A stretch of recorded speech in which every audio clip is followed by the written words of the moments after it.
Olá, seja bem-vindo a mais um Espaço Livre. No programa de hoje vamos falar sobre lúpus, uma doença inflamatória crônica autoimune que atinge 1 em cada 10 mil pessoas.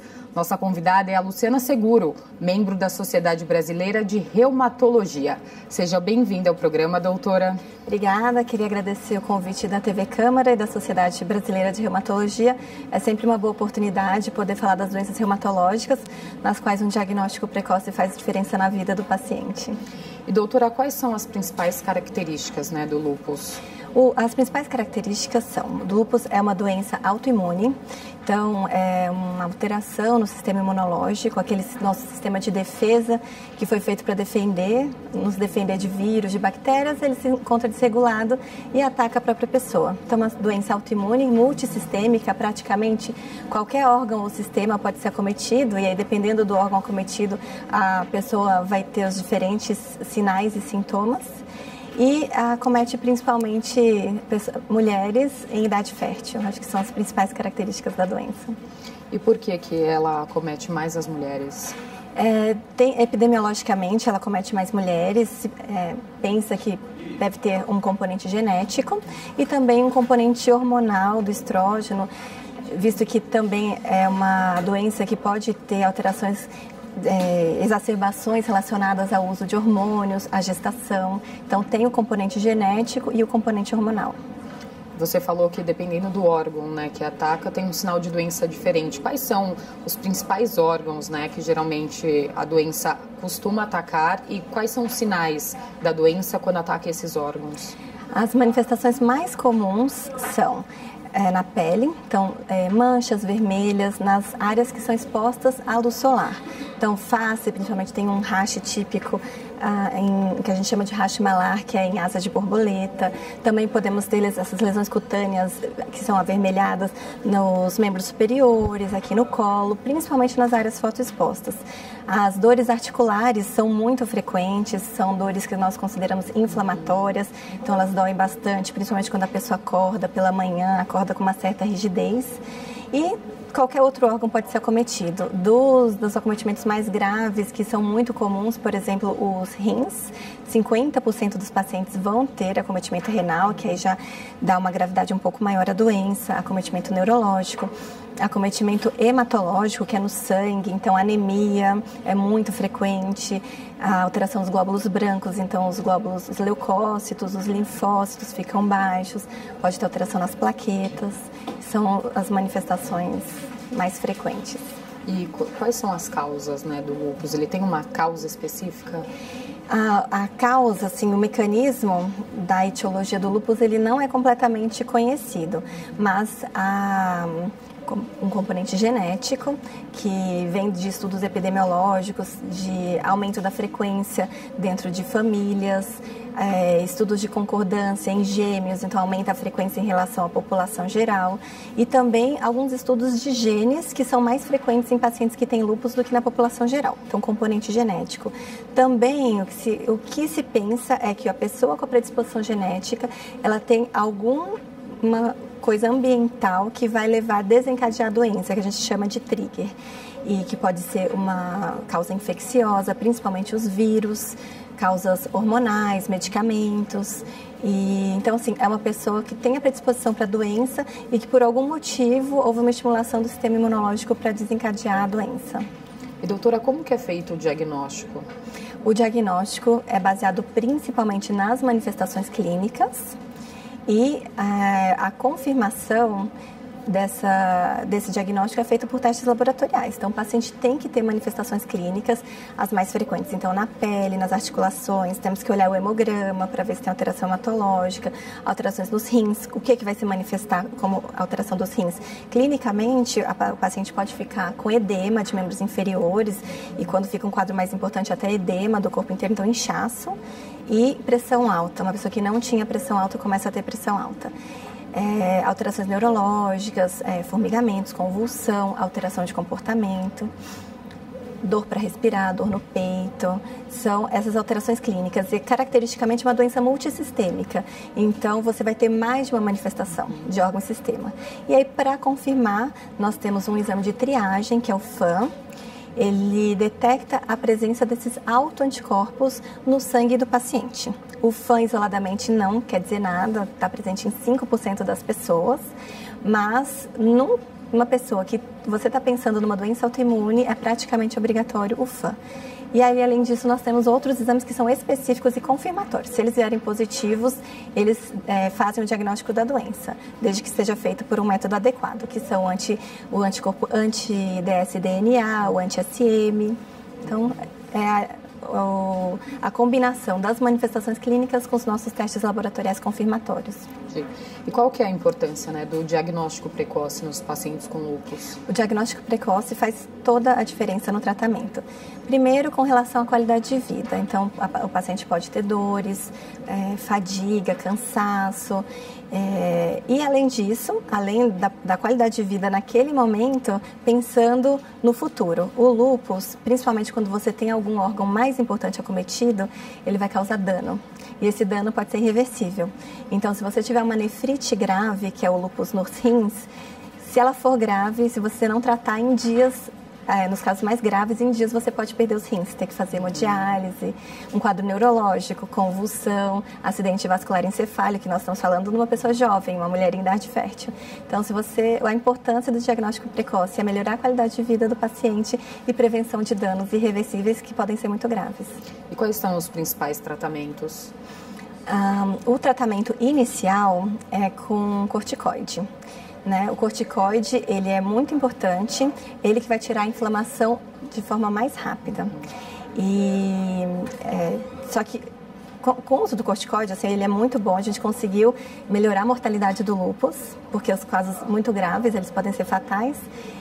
Mas, por outro lado, também ele trouxe morbidade, que a gente chama. Ele tem muitos efeitos colaterais. Então, o corticóide é muito importante, mas ele tem que ser usado na menor dose pelo menor tempo possível, porque ele pode dar osteoporose, catarata, glaucoma, diabetes, aumento de peso, acne, espinha, outras alterações ósseas também importantes. Então, a fase inicial, que o paciente está em atividade, é corticoide. E aí, para a gente conseguir tirar esse corticoide, entram os imunossupressores, que são escolhidos de acordo com a gravidade da clínica do paciente. Então, se tem um quadro muito grave, vai ser um tipo de imunossupressor, e quadros mais leves outros. E tem o remédio que é a hidroxicloroquina, que também é muito importante como adjuvante para prevenir novas crises, recidivas, e melhora o perfil metabólico também do paciente. Quanto tempo o corticoide demora para sair do organismo, né, depois que a pessoa fez um tratamento? Tá. Não se sabe ao certo quanto tempo, mas para algumas questões, como, por exemplo, pode aumentar a pressão. Então, se você vai diminuindo a dose, você já vai ver que vai melhorando. É uma questão imediata. Com relação à osteoporose, pensa-se que o risco vai diminuir, um risco de fratura, o risco no momento, ele tem relação com a dose de corticoide do momento. E o que se pensa é que mais ou menos 1 ano você diminui bastante esse risco de fratura depois que você para o corticoide. Mas todo o risco depende da dose. Então, só de já ir diminuindo a dose e parar, já melhora várias ações deletérias do corticoide. E existe alguma cura para o lúpus, doutora? Nós não falamos em cura para o lúpus, mas existe controle. Né? Então, tem pacientes que ficam... O lúpus, ele, caracteristicamente, é uma doença que se caracteriza por momentos de atividade e momentos de remissão. Mas controlando, fazendo um tratamento de perto, um tratamento adequado, o paciente fica bem controlado. E uma questão muito importante no lúpus e nas doenças crônicas em geral é a aderência. Faz muita diferença. São pessoas que têm que tomar muitos medicamentos, então tem que ter o apoio da família, dos amigos, porque é difícil no momento da crise, é muita medicação que dá diversos tipos de mal-estar. E então, assim, a gente conseguir tirar o paciente da doença e manter eles fora de doença tem muito a ver com a aderência ao tratamento. O corpo muda muito, né? A gente falou que na mulher, o lúpus é mais comum em mulheres, a mulher fica muito mais inchada com corticoide. A senhora falou da questão da acne. Isso muda. Mulher vive um pouco com a aparência também, né? E quando você se olha no espelho, você já não está bem, a crise é muito difícil, você sente muita dor, você não está bem fisicamente, você tem que ter o apoio ali da família, do marido, dos amigos. Isso é muito frequente, principalmente nas nossas meninas, adolescentes, que é um momento mais mais complicado. Então, o apoio é muito importante pela questão da aderência. O que nós estamos vendo hoje, inclusive lá no hospital, é a importância nos pacientes, em algumas atividades, por exemplo, na nefrite lúpica, alguns casos mais graves de atividade, nós temos um protocolo de ver paciente de 15 em 15 dias, para conseguir ver quais são as dificuldades do uso da medicação, se está conseguindo controlar a pressão, porque faz toda a diferença a gente conseguir diminuir o dano do paciente.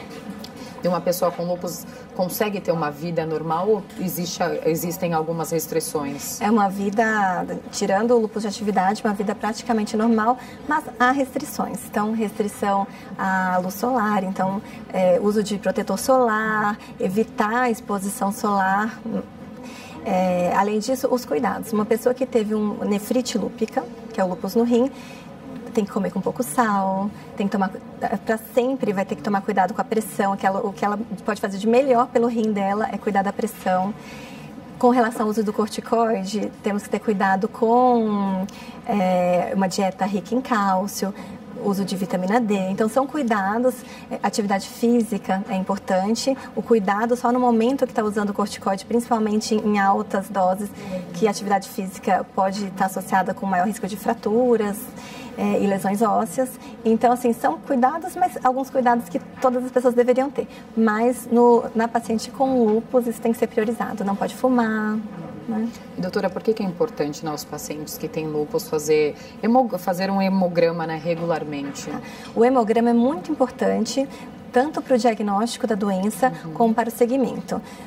Você está pensando em lúpus, então tem uma pessoa com lesões que são sugestivas de lúpus, dores articulares, é obrigatório, no mínimo laboratorial, um hemograma e um exame simples de urina. No hemograma, já faz parte do diagnóstico, você vê se a paciente tem anemia, se tem alteração nos glóbulos brancos e nas plaquetas. Então, para o diagnóstico já é fundamental. E também para o segmento, tanto para a gente ver se essa pessoa está fora de atividade de doença, ou se ela está voltando a ter aqueles componentes da atividade, como também com relação à nossa segurança dos tratamentos. Vários tratamentos nossos imunossupressores podem levar a alterações medulares no sangue, que podem dar anemia, alteração dos glóbulos brancos, as mesmas coisas. Então, faz parte do diagnóstico, do segmento da doença, para ver se o paciente está em atividade ou fora de atividade, e para a segurança do tratamento.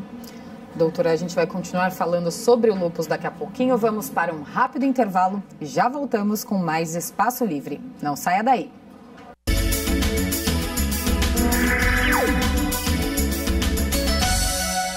Estamos de volta com Espaço Livre, hoje falando sobre lúpus. Continuo na companhia da doutora Luciana Seguro, membro da Sociedade Brasileira de Reumatologia. Doutora, houve evolução, né, no tratamento do lúpus nesses últimos anos? Sim, começou com o uso de corticoide e os imunossupressores. Então, a maior parte dos imunossupressores, eles vieram emprestados de outras doenças, do transplante, da artrite reumatoide. E, mais recentemente, nós tivemos uma droga liberada para lúpus, que fazia 50 anos que não tinha especificamente para isso. Mas, na verdade, não é que nós não tínhamos drogas novas para lúpus. Nós tínhamos, mas que são emprestadas de outras doenças e que funcionam como imunossupressores também.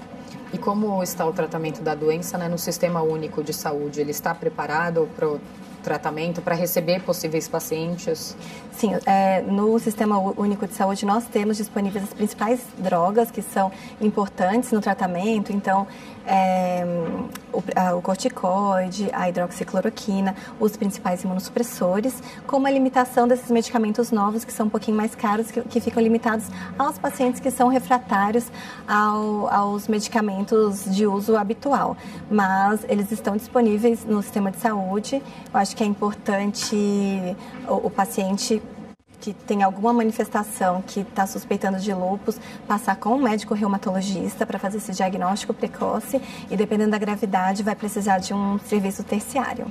A senhora falou do paciente que estiver suspeitando. É muito difícil o próprio paciente, né, ter a noção que ele pode ter uma doença autoimune, pode ter lúpus, Se ele sente dor nas articulações, ele pode achar que é qualquer outra coisa, nunca vai imaginar que é lúpus. E hoje em dia a gente tem muitos famosos, né, que assumiram publicamente que tem lúpus. Tem Selena Gomez, tem Lady Gaga, Astrid também já assumiu que tem lúpus. Isso contribui para conscientizar as pessoas sobre a doença mesmo, para a pessoa poder parar e prestar atenção e falar, opa, não é uma simples dor, é melhor eu investigar direito isso. Com certeza, porque aí são oportunidades na mídia de pessoas que são vistas falarem sobre a doença. E também acho que o paciente ele fica sentindo que tem mais pessoas na mesma situação que ele, tanto para o paciente como para a pessoa que está sem diagnóstico. A gente falou também da questão do sal, para quem tem problema no rim. A alimentação ela pode contribuir muito no tratamento do lúpus, na maneira do tratamento do lúpus? Sim, a alimentação, o que a gente fala assim, de uma alimentação equilibrada, né? Principalmente com relação a esses cuidados. Então, uma dieta rica em cálcio por causa de um aumento de risco de osteoporose pelo uso do corticoide. Pobre em sal, porque ela... principalmente para os pacientes com nefrite, e também pobre em gorduras, porque são pacientes também, o corticoide está associado com aumento de peso, são pacientes que têm um aumento de risco cardiovascular, então de ter eventos cardiovasculares, infarto, acidente vascular, que é o derrame. Então tem que ter um cuidado, mas o que está mais provado é um cuidado da alimentação. E doutora, no caso das mulheres, uma mulher que tem lúpus, e ela quer engravidar. Como que é esse processo? Existe uma época certa? Ela não pode ter crise? A saúde tem que estar 100%? Tem algumas manifestações, alguns danos que aumentam muito o risco durante a gestação. Então, uma mulher que ficou com uma hipertensão pulmonar muito grave, é um risco muito alto para engravidar. Mas na maior parte dos pacientes, se você consegue deixar a pessoa fora da atividade de doença, aí nós liberamos para engravidar. Quais são os cuidados? Então, por exemplo, no momento da doença, não dá, porque uma paciente com uma nefrite ativa, então o lúpus no rim está ativo, a chance de perder o bebê é 80%, fora que é um alto risco para a mãe de ter eclâmpsia, pré-eclâmpsia. Então, o risco para a mãe e para o bebê não vale a pena. Vai ter que usar corticoide em dose alta. Mas uma pessoa que está fora de atividade, ela pode ser liberada para a gestação, mas vai ser uma gestação de alto risco, tem que ser acompanhada por um obstetra que faça alto risco e conheça essas complicações que podem acontecer na gestação, em acompanhamento com o reumatologista da paciente. E o outro cuidado é que a maior parte dos nossos medicamentos imunossupressores, eles podem dar malformações no bebê ou alguma alteração. Então, tem que haver uma programação. Dependendo do medicamento que o paciente usa, você precisa se programar. Então, tem alguns medicamentos, a maioria por volta de 3 meses, que você tem que parar antes de começar a tentar engravidar, mas tem um medicamento que tem que parar 2 anos. Então, inclusive, na hora que você vai começar o seu imunossupressor, você tem que já saber também a programação de gestação do paciente, porque você tem que evitar esses medicamentos que vão demorar muito para poder liberar para a gestação. Mas são esses os principais cuidados: doença fora de atividade e uso e cuidado com os medicamentos que são teratogênicos, que podem dar malformação no bebê. Então, você tem que ter o tempo para o medicamento sair do corpo. Em relação ao parto, normal nem pensar também, né? Se for um lúpus muito leve, você vai sempre uma decisão médica do obstetra. Mas, assim, alguns lúpus mais graves, quando tem síndrome de fosfolípide associada, que às vezes precisa de usar heparina na gestação, vai ter que ser um parto programado. Então, pode ser que seja uma cesárea indicada mesmo. E uma mulher que tem lúpus, tem alguma chance de ter filho com lúpus também? O risco é um pouquinho aumentado em relação à população, mas a maior chance é que os filhos não tenham lúpus. Tá? É mais tranquilo. É mais tranquilo. E doutora, o lúpus ele pode ser considerado uma doença rara? Pode ser considerado uma doença rara. Em algumas casuísticas, ele pode acontecer em até 1 para 1000 pessoas. Mas, de qualquer forma, é considerado uma doença rara. Quais são as dificuldades de tratamento de doenças raras aqui no país? Eu acho que a primeira dificuldade é o diagnóstico. Então, o paciente tem que fazer o diagnóstico para poder ser tratado. E o acesso ao reumatologista, o acesso aos medicamentos, são as dificuldades. Mas eu acho que precisa de um diagnóstico para a gente poder fazer o tratamento adequado da doença. A gente falou bastante sobre a doença estar em atividade, né? Quando a doença está em atividade, significa que a pessoa está com uma crise. Está com uma crise. Essas crises, elas são frequentes? Elas podem ser frequentes. O uso dos imunossupressores, eles fazem a doença ficar quietinha. Então, essa é a importância. Só que, mais uma vez, a questão da aderência. A pessoa tomar a medicação.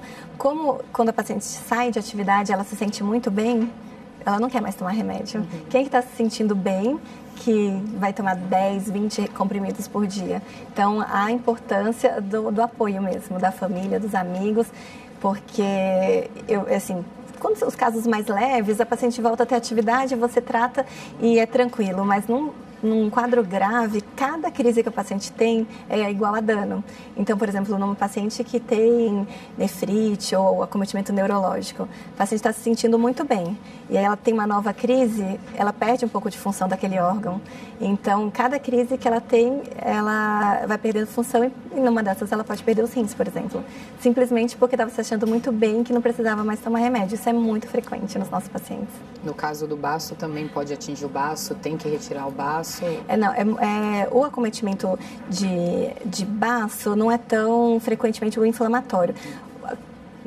Em geral, a gente não tira o baço nas pacientes com lúpus. Alguns casos de plaquetopenia muito grave, refratárias, você pode discutir a questão da retirada do baço. Mas tem algumas outras complicações, como aumento de risco infeccioso, aumento de risco de trombose, no caso de retirada do baço, e também o risco cirúrgico. Então, não é frequente a gente indicar a retirada do baço. E é normal uma pessoa que tem um lúpus ficar alguns anos sem ter uma crise, por exemplo? Sim. E mesmo sem tomar remédio ou tomando remédio? A nossa programação é assim, toma corticoide na crise, já começa os imunossupressores para a gente tirar o corticoide. Esses imunossupressores ficam alguns anos e depois a gente deixa a paciente com a hidroxicloroquina, que é um imunomodulador, ele não tira a imunidade, não tira a defesa do corpo, ele melhora a questão imunológica. E aí a gente usa por um bom tempo, se não tem um tempo certo de uso. Se for um quadro mais grave, a gente pode deixar essa hidroxicloroquina enquanto for possível usar, vendo os efeitos colaterais. Mas depois de muitos e muitos anos, depois de alguns anos, pode ser que o paciente fique sem nenhum medicamento. E é comum quando o paciente fica muitos anos sem ter alguma crise, voltar e ter uma crise muito forte? Não é comum, mas é possível, pode acontecer. Em geral, as crises vão se repetir com as mesmas manifestações. Em geral, cada pessoa tem um tipo de lúpus, tanto que a gente fala que o lúpus não é uma doença única, é uma síndrome. Então, tem gente que tem só na pele, tem na pele e nas articulações, tem gente que tem só neurológico, renal, né? Então, a gente tem as diversas combinações de doenças e que tem, inclusive, associações com qual tipo do anticorpo que o paciente tem no sangue.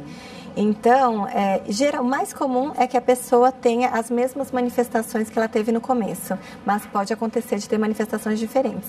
Então, o próprio paciente já pode perceber também se ele acha que o lúpus está voltando a ter atividade e ficar alerta para isso. Mas pode acontecer de, depois de muitos anos, voltar a ter uma atividade. E, doutora, o uso de alguns medicamentos pode causar o lúpus? Nós temos algumas classes de medicamentos que causam o lúpus induzido por drogas.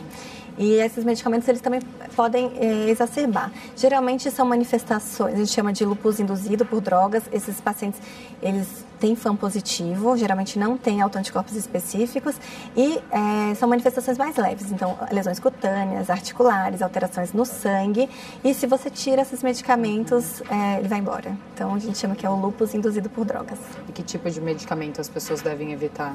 Na verdade, não Depende do raro. organismo. São medicamentos que são alguns remédios para pressão, antibióticos, mas assim, eles vão ser usados por alguma indicação médica. É raro esse lúpus induzido por droga, mas por isso que é importante, quando o paciente está tomando um remédio e tem algum efeito colateral, avisar o seu médico para ele ver se é um caso de lúpus induzido, por exemplo, mas não é uma questão frequente. Doutora, a gente falou da questão da exposição à luz solar, né? Os pacientes com lúpus, eles devem evitar, né, uma exposição ela pode agravar a doença nessa exposição excessiva? Ela pode ser, inclusive, a questão ambiental que desencadeia a doença, que a gente chama de trigger, e ela pode exacerbar na pessoa que já tem a manifestação.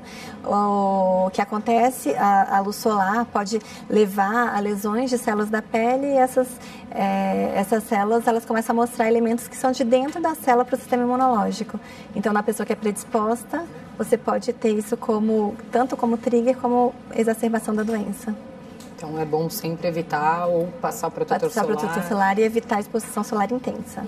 E a senhora falou da questão das manchas da pele. Se tiver com essa manchinha, se já tiver com algumas manchas, alguns sintomas, sinais do lúpus, é melhor nem ir para o sol. Não, né? Porque vai dificultar o controle da doença, se você tiver com a doença em atividade, a doença cutânea em atividade. Doutora, muito obrigada pela participação aqui no programa. Quer deixar algum contato? Agradeço vocês, o convite, a Sociedade Brasileira de Reumatologia. Vou deixar meu e-mail, luciana.seguro@hc.fm.usp.br e também o telefone comercial 94222-6085. Muito obrigada pelas informações. Tá, joia, obrigada. E obrigada a você que nos acompanhou em mais um Espaço Livre. Até o próximo programa. TV Câmara São Paulo, a política da cidade passa por aqui.